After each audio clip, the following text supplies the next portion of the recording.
வணக்கம் மக்களே. இன்னைக்கு நம்ம என்ன பார்க்க போறோம் அப்படின்னு பாத்தீங்கன்னா, திமுகவின் கொத்தடிமைகள். இன்னைக்கு கொத்துசுன்றது வந்து இளைஞர்களோட படை. இளைஞர்கள் படையை வச்சு மட்டும்தான் எதனா பண்ண முடியும் அப்படின்னு. இதை வந்து அப்துல் கலாம் அவர்கள் வந்து எப்பயோ சொல்லிட்டாரு. இளைஞர்கள் கையில் தான் நாளை உலகம் இருக்கும். அவங்களோட மெஜாரிட்டி தான் அதிகமா இருக்கும். அவங்க தீர்மானிக்கிறது தான் இந்திய அரசியலமைப்பா இருக்கும் அப்படிங்கறத ஏற்கனவே சொல்லிட்டாரு. அதை வந்து நம்ம விஜய் என்ன கடைபிடிச்சாரு. இந்த மாதிரி இளைஞர்கள் சக்தி மிகப்பெரிய சக்தி, பெண்கள் சக்தி அதோட மாபெரும் சக்தி. அதனால இந்த ஒரு ஓட்டை கவர் பண்ணணும்னா எப்படி எல்லாம் கவர் பண்ணணும் அப்படிங்கிறத பார்த்தாரு. நம்ம என்னென்னலாம் செஞ்சிருக்கோம் அப்படிங்கிறத முன் வச்சாரு. அதை எப்போல இருந்து அந்த அடிப்படையான இதை நகர்த்தி கொண்டு போகணுன்றத ஆரம்பத்துல இருந்து திட்டம் தீட்டி தான் கொண்டு போயிருக்காரு. இன்னைக்கு நேத்து வந்து அப்படியே ஆரம்பிச்சு இதை மட்டும் பண்ணிட்டா போதும் பண்ணி ஜெயிச்சு வந்துடலான்றது கிடையாது. அது இவனுங்க புரிஞ்சுக்கல. திமுகன்றவங்க புரிஞ்சுக்காம தான் கோட்டை விட்டது. இப்போ என்ன பண்றாங்கன்னா ஜென்சி பாலிடிக்ஸ் அப்படின்னு சொல்லிட்டு இருக்கிற எல்லா பசங்களும் இளைஞர்கள் நம்மளுக்கு இந்த போஸ்டிங் தரேன் அந்த போஸ்டிங் தரேன்னு சொல்லி எல்லாரையும் உள்ள கூப்பிட்டு வயசானவங்களை எல்லாம் வெளியே அனுப்பிட்டு அவங்களுக்கான போஸ்டிங் எல்லாம் பறிச்சுக்கிட்டே வராங்க. இதுதான் தொடர்ந்து நடந்துகிட்டு இருக்கு. ஏடிஎம்கேவும் அதே தான் சொல்லிட்டு இருக்கு, நாத்தாக்காவும் அதே தான் சொல்லிட்டு இருக்கு. ஒரு ஃபங்க்ஷன்ல பாத்தீங்கன்னாக்கா திமுக அவரு மு.க. ஸ்டாலின் அவர்களும் நாம் தமிழர் ஒருங்கிணைப்பாளர் சீமான் அவர்களும் ஒன்னா பேசிட்டு இருப்பாங்க. அந்த பேச்சுவார்த்தை முடிஞ்சதுக்கு அப்புறமா தான் பாத்தீங்கன்னா நமக்கு இந்த அறிவிப்பு அம்பாசமுத்திரத்துல போட்டிடுறாரு பொது வேட்பாளர் அப்படிங்கிற ஒரு நியூஸ் வந்தது. காரணம் பாத்தீங்கன்னா எல்லாம் பேசி கூட்டு கலவணி ஆயிட்டாங்க. மக்களை ஏமாத்துறதுக்கு தயாராயிட்டாங்க. அன்னைக்கு திமுகவையும் அதிமுகவையும் மாத்தி மாத்தி விமர்சிச்ச சீமானு இன்னைக்கு அதை பத்தி எதாவது பேசுவாரா பாத்தீங்கன்னா ஒரு வார்த்தை கூட பேச மாட்டாரு. அதுக்கான காரணம் பாருங்க. இப்போ நம்ம மு.க. ஸ்டாலின் அவர்கள் எடுத்து போய் அவரை போய் கடி இதமே பண்ணு அப்படின்னு பொட்டி கொடுத்து அவரை நிக்க வச்சு உள்ள சட்டமன்றத்துக்குள்ள அனுப்பிச்சு இல்லாத போலதான் எதிர்த்து பேச வைக்கணும். என்ன இது பேசணும் அது பேசணும் இதை பண்ணணும் அதை செய்யணும் இதை அப்படின்னு சொல்லிட்டு உள்ள தூண்டி விடுறதுக்காக உள்ள அனுப்புறாங்க. வேற ஒண்ணுமே கிடையாது.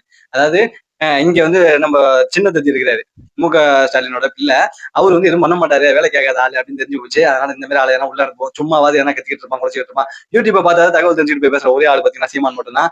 அதனால இவங்களுக்குள்ள இந்த விஷயம் வந்து தொடர்ந்து நடந்துகிட்டு இருக்கு. இதுக்கப்புறம் பொறுத்து இருந்துதான் பார்க்கணும். ஏன்னா என்ன மாதிரி திட்டமிடலாம் இருக்குது அப்படிங்கிறது. ஏன்னா ஏற்கனவே வந்து டெபாசிட் கூட வாங்கல. காரைக்குடியில சீமான் அவர்கள் டெபாசிட் கூட வாங்க முடியல தமிழக வெற்றி கழக வேட்பாளரை எதிர்த்து. ஏன்னா அவர் பாத்தீங்கன்னா கிட்டத்தட்ட அந்த ஊருக்குள்ள காரைக்குடிக்குள்ள எல்லா விதமான நலத்திட்டங்களும் செஞ்சுக்கிட்டு இருக்காரு அவரோட சொந்த பணத்துல இருந்து. சீமான் வந்து என்ன பண்றாருன்னா நீங்க பணம் கொடுங்க, எங்களுக்கு பணம் வேணும், எங்க கட்சியை வளர்க்கறதுக்கோ டீசல் போடுறதுக்கோ மைக்கு பிடிக்கிறதுக்கோ எங்களுக்கு பணம் வேணும்னு சொல்லி மக்கள் இடத்துல இருந்து வாங்க. மக்களிடத்துல இருந்து வாங்கி தன் கட்சியை வளர்த்தாங்களான்னு கேட்டீங்கன்னா கிடையாது. இன்னைக்கு ஒரு டெத்துக்கோ இல்ல வேற ஏதோ ஃபங்க்ஷனுக்கு போகும்போது சீமான் அவர்கள் பாத்தீங்கன்னா ஒரு உயர் ரக வாகனத்துலதான் வந்து இறங்குவார். இளைய பிள்ளைகளின் பிள்ளை நான் அப்படின்னு மட்டும் வெளியே சொல்லிப்பாரு. அதனால மக்கள் புரிஞ்சுக்கிட்டு தான் உங்களுக்கு தேவையானது நாய் நாய் வளர்ப்பீங்க, அதுக்கு ஒரு டெய்லி 3 கிலோ கறி வாங்கி போடுவீங்க, எல்லா வேலையும் பார்ப்பீங்க. ஆனா எங்களுக்கு செய்யணும் மட்டும் தான் உங்களுக்கு பணம் இல்லையா அப்படின்னு சொல்லிட்டு தான் மக்கள் நிராகரிச்சாங்க. இன்னைக்கு எல்லா கூட்டணியோட தயவுலையும் உள்ள போயிடலான்ற பிளான் இருக்குது. சீமானை மட்டும் ஒருபோதும் நம்பாதீங்க. நீங்க எப்படியாவது இவங்களால தெரிஞ்சு வந்துருவாங்களான்னு தெரிஞ்சிருவாங்க. என்னைக்கு போய் சொல்லி தமிழ் இது தேசியத்தை வச்சு நமக்கு வந்து பிச்சை எடுத்து பிழைப்பு நடத்தலாம் அப்படின்னு என்னைக்கு சீமான் முடிவு பண்ணணும் அன்னைக்கு அவன் எப்படி நல்லா இருக்கலாம், எந்த இடத்துல இடம் வாங்கலான்றதை மட்டும் தான் பார்ப்பாரு. அதனால சீமானை மட்டும் நம்பிடாதீங்க. மற்றபடி இவங்களோட உட்கட்சி அதாவது அண்டர் கிரவுண்ட் டீலிங் இதெல்லாம் மட்டும் தான் தொடர்ந்து நடந்துகிட்டு இருக்கு. BJP B team A team அப்படின்னு சொல்லிட்டு தமிழக வெற்றி கழகத்தை விமர்சிச்சு ஓட்டு வாங்க விடாம பண்ணிடலாம் அப்படின்னா என்னென்னமோ பிளான் பண்ணாரு சீமானு. எதுவுமே செய்ய முடியல. கடைசியில இவங்க 2 பேரோட ஆதரவோட உள்ள போலான்ற பிளான் வச்சுக்கிறாங்க. ஆனா மக்கள் பார்த்துக்கிட்டு தான் இருக்காங்க. நீ என்ன பண்ணாலும் இதுக்கு மேல வர முடியாதுன்றது என் மக்கள் முடிவு பண்ணிட்டாங்க. இதுக்கு மேல ஒண்ணும் நடக்காது. உங்களோட சில்பான்சி வேலை எல்லாம் இங்க நடக்காது. சாட்டை திரைமுருகன் வந்து ஒரு பக்கம் கதற ஆரம்பிச்சிட்டான். 2 வருஷத்துக்கு முன்னாடி போட்ட அதாவது விஜய் அவர்கள் பிறந்த நாளப்போ 2 வருஷத்துக்கு முன்னாடி வேற ஏதோ ஒரு ஃபங்க்ஷன்ல அந்த பாட்டு பாடி இருக்காங்க. அந்த ஒரு இது நடந்திருக்கு. அதை வந்து இப்ப கிரியேட் பண்ண மாதிரி வந்து சாட்டை திரைமுருகன் பேசுறான். அதாவது எப்படின்னா எவ்வளவு கீழ்த்தரமான அதை கண்டென்ட் கிடைக்கலன்றதுக்காக கீழ்த்தரமான வேலையெல்லாம் இறங்கி பண்ணிட்டு இருக்காங்க. இன்னமும் அவங்க கட்சின்னு தெரியல, அவங்க வந்து இருந்தல. என்னன்னா அப்பப்போ வந்து பேசினாக்கா நம்ம மவுஸ் குறைஞ்சிரும், அதனால எப்பயாவது பேசுவோம் அப்படின்னு சொல்லிட்டு நினைச்சிட்டு இருக்கான். நீ எப்ப பேசினாலும் ஒரே மாதிரி தான், உன்னை யாரும் மதிக்க மாட்டாங்க அப்படிங்கிறதுதான் சாராந்துக்கும். திமுகவின் கொத்தடிமைகள் என்ன ஜூலி, இந்த ஜூலி எல்லாம் பாருங்க. அதாவது ஏன்னா ரொம்ப அதிகமா அடிச்சிட்டாங்கன்னு வச்சுக்கோங்களேன். நம்ம வெற்றி வாரிசு என்னோட கர்ப்பம் நினைச்சது காரணமே அவங்கதான், உங்க ஆட்கள் தான் அப்படின்னு சொல்லி கதறிக்கிட்டு வருவாங்க. அடி கொஞ்சம் கம்மியா இருந்தா இந்த அம்மா வந்து கதறுவாங்க. அதாவது எப்படின்னா கோச்சம் போட்டுட்டு இருப்பாங்க, ஜல்லிக்கட்டுல போட்ட கோச்சம் மாதிரி இங்க வந்து கோச்சம் போட்டுட்டு இருப்பாங்க. இந்த அம்மா வந்து நம்ம தாம்பரம் சட்டமன்ற எம்எல்ஏ அவரு அமைச்சராகவும் இருக்காரு கில்லி சரத் அவர்கள். அவருக்கு பார்த்தீங்கன்னா ஏதோ ஒரு ஸ்டேடியத்துல வந்து இந்த மாதிரி இது ட்ரக் யூஸ் பண்றாரு. அது எப்படி பொது வெளியில இந்த மாதிரி ட்ரக் யூஸ் பண்ண முடியும்? அது போலீஸ் அவ்வளவு போலீஸ் இருப்பாங்க, ஸ்டேடியத்துல விடும்போது செக் பண்ணி விட்டுருப்பாங்க, எல்லாமே பண்ணிருக்கும் போது அந்த இடத்துல வந்து எப்படி யூஸ் பண்ண முடியும்?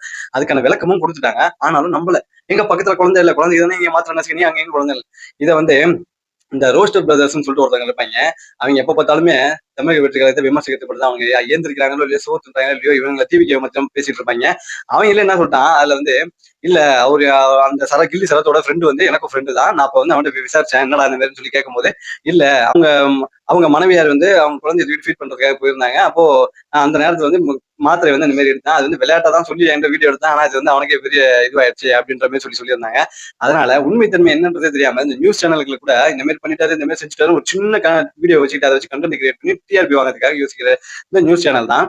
அதை வச்சு ஒண்ணு என்ன பண்ணும், கொத்தடிமைக்கு வேற எதுவுமே கிடைக்காது, நாட்டுல வேற எதுவும் நடக்கவே இல்லையே, இவங்களை எப்படி கவுலாங்கிறதான் பாத்துட்டு இருப்பாங்க, எல்லாம் கதற ஆரம்பிச்சாங்க.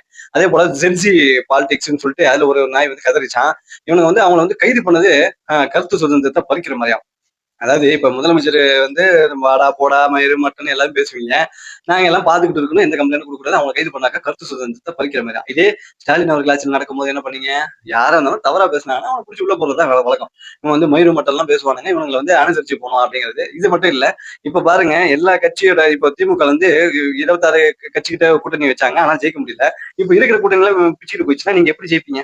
உங்களால ஒரு தொகுதி ஜெயிக்க முடியுமா? ஏற்கனவே ஏடிஎம் இருக்கிற அவங்க கட்சியில இருக்கிற கூட்டணியில இருக்கிறவங்க தான் வேலைக்கு போறாங்கன்னு பார்த்தாக்கா இவங்க திமுகல, இவங்க ஏடிஎம்கேல உள்ள இருந்தவங்களே கலந்து போறாங்க.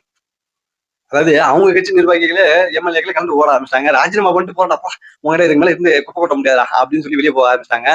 அதனாலதான் இவங்க 2 பேரும் என்ன பிளான் பண்ணிட்டு இருக்காங்கன்னா, திமுக அதிமுக இவங்க 2 பேருமே கூட்டணி வச்சுக்கலாம்.